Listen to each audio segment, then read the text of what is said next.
story.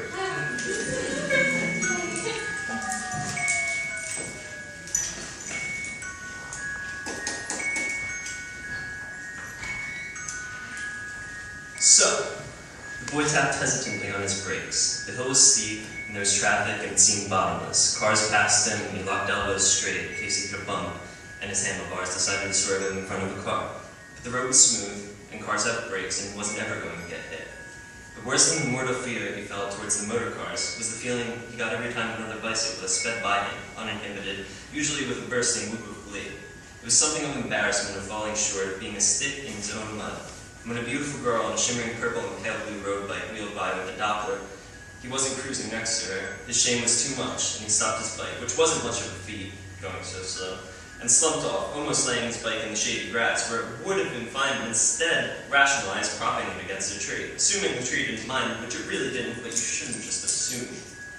At least he didn't lock it up. The tree might have thought if trees think such things, because no one ever locked up or needed to lock up trees in this park. There were games of chess and dominoes and solitaire going on at picnic tables, and music coming from cross-legged circles, and boys and girls sleeping with their heads on one another's abdomens under the splotchy shade of mid-spring trees. And the boy walked around, and he couldn't help but feel at ease.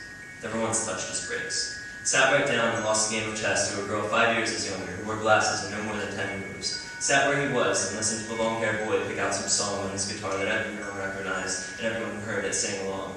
And the boy didn't even think about his brakes, and he didn't ask anyone's contact info because they all loved it there, and everyone who was there, and wouldn't be long before the next beautiful park kind of day. So the boy picked up his bike out of the grass next to the tree, he'd fallen anyway, and he got back on, just as you're supposed to do when you slump off something. That's basically the saying about the horse, right? And almost didn't bother to even check his brakes before he started his descent, but that would have been excessive. Front, back, brakes okay, and he let go. Not with the handlebars, not immediately, at least, even noticed by about the third block. All green lights, and he didn't notice his own exclamations of jubilation, or the other people on bikes who were riding their brakes, flying past him, hearing his whoops and hollers. But everyone hits a red light eventually. And we'll pick up there in a minute.